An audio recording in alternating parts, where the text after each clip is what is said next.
네, 성도 여러분 하루 동안 평안하셨습니까? 2023년 3월 9일 목요일 새벽 기도회를 시작하겠습니다. 우리 다 같이 기도하시겠습니다. 하나님 아버지, 오늘도 우리에게 싱그러운 새날을 허락해 주셔서 감사드립니다. 매번 똑같이 맞이하는 날일 수 있겠지만 오늘이라는 이 시간은 누군가에게는 정말 그토록 기다리던 내일일 수도 있겠다라는 생각을 해봅니다. 하나님께서 우리에게 이렇게 오늘을 허락해 주셨는데요. 주님께서 우리에게 주신 이 날은 바로 하나님의 섭리가 있는 날임을 믿고 또 오늘을 살아가라 라고 명령하신 주님의 명령에 따라서 주님의 뜻대로 살아갈 수 있는 우리 모두가 되도록 주님께서 우리를 이끌어 주시옵소서. 주님, 이제 우리는 예수님께서 예루살렘 성으로 입성하시는 내용을 보면서 예수님께서 십자가의 길로 더 가까이 나아가게 되는 것을 나누게 됩니다. 우리가 사순절 기간을 보내면서 우리를 위해서 십자가에 달리신 그 주님의 희생을 더 깊게 묵상하는 오늘이 될 수 있게 해주시고, 주님을 따라서 하나님께 순종하는 순종의 제사를 드리는 우리 모두가 되게 하여 주시옵소서. 오늘도 우리에게 말씀으로 새 힘을 허락해 주시고 삶의 의미를 깨닫게 하실 것을 믿으며 이 모든 말씀 우리 주 예수 그리스도의 이름으로 감사드리며 기도드립니다. 아멘. 네, 오늘 저희들에게 주신 하나님의 말씀은요, 마태복음 21장 1절부터 11절까지 말씀입니다. 마태복음 21장 1절부터 11절까지 말씀 제가 봉독해 드리도록 하겠습니다. 그들이 예루살렘에 가까이 가서 감람산 벳바게에 이르렀을 때에 예수께서 두 제자를 보내시며 이르시되, 너희는 맞은편 마을로 가라. 그리하면 곧 매인 나귀와 나귀 새끼가 함께 있는 것을 보리니 풀어 내게로 끌고 오라. 만일 누가 무슨 말을 하거든 주가 쓰시겠다 하라. 그리하면 즉시 보내리라 하시니, 이는 선지자를 통하여 하신 말씀을 이루려 하심이라. 일러스되, 시온 딸에게 이르기를 내 왕이 내게 임하나니 그는 겸손하여 나귀 곧 멍에 매는 짐승의 새끼를 탔도다 하라 하였느니라. 제자들이 가서 예수께서 명하신 대로 하여 나귀와 나귀 새끼를 끌고 와서 자기들의 겉옷을 그 위에 얹음에 예수께서 그 위에 타시니, 무리의 대다수는 그들의 겉옷을 길에 펴고 다른 이들은 나뭇가지를 베어 길에 펴고 앞에서 가고 뒤에서 따르는 무리가 소리 높여 이르되, 호산나 다윗의 자손이여 찬송하리로다. 주의 이름으로 오시는 이여 가장 높은 곳에서 호산나 하더라. 예수께서 예루살렘에 들어가시니 온 성이 소동하여 이르되, 이는 누구냐 하거늘 무리가 이르되 갈릴리 나사렛에서 나온 선지자 예수라 하니라. 아멘. 네, 참 좋으신 우리 주님의 크신 은총이 우리 토론토 한인장로교회 모든 분들에게 오늘도 함께 하시기를 주님의 이름으로 축복합니다. 성도님들, 하나님께서 오늘도 우리에게 하루를 허락해 주셨습니다. 오늘도 감사하는 마음으로 하나님께서 주신 날을 값지게 살아가시는 우리 모든 분들 다 되시기를 소망합니다. 우리는 어제까지 미가서 말씀을 나누고 이제 다시 마태복음 말씀을 또 이어서 나누게 됩니다. 오늘은 마태복음 21장 말씀을 나누는데요. 우리가 그동안 나누었던 마태복음 말씀 여러분 다 기억하시겠지만 그래도 속성으로 한번 요약을 해보면요. 우선 예수님께서 갈릴리를 중심으로 해서 하나님 나라 사역을 잘 감당하셨죠. 그리고 가이사랴 빌립보에서 이제 비로소 제자들에게 십자가와 부활에 대해서 말씀을 하셨습니다. 그 뒤에 이제 예수님께서는 점점 남쪽으로 이동하시면서 예루살렘으로 향하셨죠. 그리고 예루살렘으로 가시면서 예수님께서는 제자들에게 두 번 더 말씀하시는 게 있는데 바로 십자가와 부활에 대해서 두 번 더 말씀하십니다. 그러니까 총 3번 말씀하신 것이죠. 그리고 이제 그 사역을 드디어 감당하시기 위해서 예루살렘에 입성하시게 되는데 바로 그 입성하시는 장면이 오늘 본문입니다. 오늘 본문 1절과 2절 말씀 보시면요. 예수님과 제자들이 예루살렘에 가까이 가서 감람산 벳바게라는 곳에 이르게 됐는데 이제 그곳에서 예수님께서 두 제자를 보내셔서 맞은편 마을로 가서 거기에 이제 매여 있는 나귀와 나귀 새끼가 함께 있는 것을 너희가 볼 것인데 그것을 풀어서 나에게 끌고 오라 이렇게 말씀하시죠. 그러니까 예수님께서 예루살렘 성에 입성하실 때 그 나귀 새끼를 타고 들어가셨거든요. 그렇게 입성하셨는데 이 본문은요. 오늘 우리가 보고 있는 마태복음뿐만 아니라 마가복음에서도 나오고 누가복음도 나오고 요한복음에도 나옵니다. 그러니까 사복음서에 다 나오는 내용이 바로 예수님께서 예루살렘 성에 입성하시는 건데 그만큼 이 내용이 중요하다는 것이겠죠. 그런데 이 마태복음이 다른 복음서와는 조금 다른 점, 좀 특별한 점이 있는데요. 다른 복음서에서는 이제 예수님께서 나귀 새끼를 끌고 오라고만 하셨는데 마태복음에서만 나귀 새끼만이 아니라 나귀와 나귀 새끼를 끌고 오라 이렇게 말씀하십니다.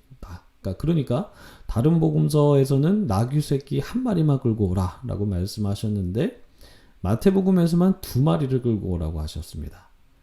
왜 마태복음에서는 예수님께서 나귀 두 마리를 끌고 오라라고 그렇게 기록하고 있을까요? 학자들은 그 이유에 대해서 다음과 같이 말합니다. 오늘 본문 이제 5절 보시면요. 스가랴 9장 9절 말씀이 인용이 되어 있는 걸 여러분 보실 텐데 그 말씀 보시면요. 시온 딸에게 이르기를 내 왕이 내게 임하나니 그는 겸손하여 나귀 곧 멍에 매는 짐승의 새끼를 타도다 하라 이렇게 적혀 있죠. 여기에서 나귀 곧 멍에 매는 짐승의 새끼라는 말이 우리나라 말에는 이 나귀가 몇 마리입니까, 여러분? 한 마리죠. 왜냐하면 곧이라는 말이 이 앞에 있는 나귀와 뒤에 있는 나귀가 이제 같은 것이다라고 묶어주는 기능을 하기 때문입니다. 이 곧이라는 이 말이요.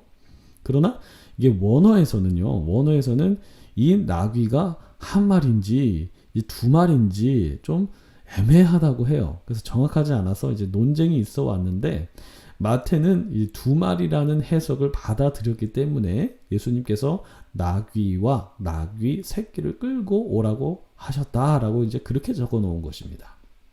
그러니까 우리 생각에는 나귀가 한 마리든지 뭐 두 마리든지 세 마리든지 뭐 그게 뭐가 그렇게 중요한가 싶은데요. 마태는요 좀 이것을 굉장히 좀 중요하게 여겼던 것 같아요. 마태가 스가랴 9장 9절 그 우리가 좀 전에 본 그 말씀을 이제 나귀 두 마리라고 해석을 했다면 마태는 우리가 앞서 나누었듯이 마태 특성상 마태는 이제 예수님께서 구약의 말씀을 성취한 분으로 보셨기 때문에 예수님께서 문자 그대로 두 마리를 끌고 왔다라고 그렇게 본 것입니다. 그래서 마태는 예수님께서 정확하게 구약의 말씀을 성취하셨다는 것을 이제 보여준 것입니다. 그래서 오늘 본문 2절과 7절을 보시면 나귀와 나귀 새끼라고 분명히 이렇게 두 마리로 기록을 해놓은 것입니다. 참 마태스럽죠. 마태스러운 그런 본문인 것 같습니다. 그런데 여러분 우리나라 말에는 이 나귀가 그냥 두 마리로 보이는데요. 이 헬라어 원어를 보면요 또 달라요. 헬라어 원어를 보면 이 나귀와 나귀 새끼의 성별이 다르게 되어 있습니다. 그러니까 나귀는 암컷으로 되어 있고 나귀 새끼는 수컷으로 되어 있습니다. 그러니까 이 두 마리는 어미 나귀와 새끼 나귀로 보입니다. 그러니까 엄마와 자식 그런 관계였죠. 그러니까 이때 당시 나귀 새끼는 그 어미를 동반해서 이동했다고 해요. 이때 당시 이제 사람들이 나귀 새끼의 짐을 지울 때 그냥 혼자 지우게 하는 게 아니라 어미를 동반해서 이동을 했다고 합니다. 그래서 어쩌면 이 마태의 기록대로 예수님께서 정말 나귀 두 마리를 가져오라고 시키셔서 어미 나귀를 앞서게 하고 그 나귀 새끼를 좀 뒤따르게 하셨을 것 같다라는 그런 생각도 듭니다.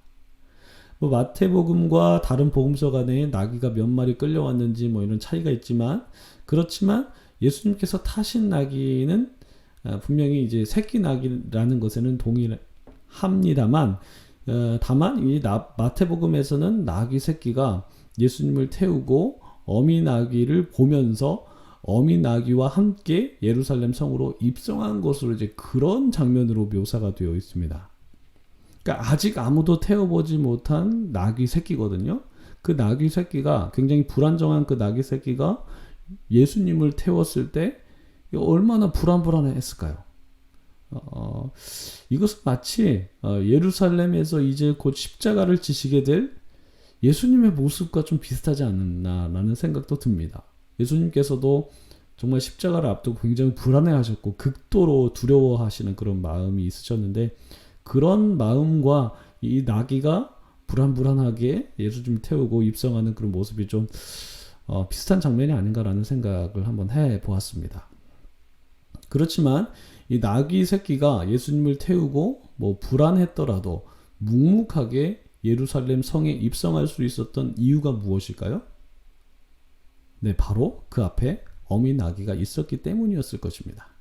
그러니까 이 모습은 마치 예수님과 하나님을 연상시키는 것 같습니다. 그러니까 예수님께서 십자가를 눈앞에 두고 불안하고 굉장히 두려워하셨지만 그 일이 하나님의 뜻이고 하나님께서 나와 함께 하시기 때문에 하나님께서 나를 반드시 살리실 것을 믿었기 때문에 담담하게 그 길을 걸어갈 수 있으셨죠.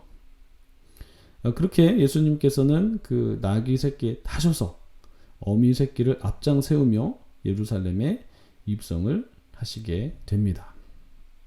이제 그때 많은 사람들이 나와서 겉옷을 길에 펴기도 하고 나뭇가지, 종려나뭇가지죠. 나뭇가지를 베서 길에 쫙 폈는데 이런 행위는 전형적으로 왕의 입성을 의미하는 것입니다.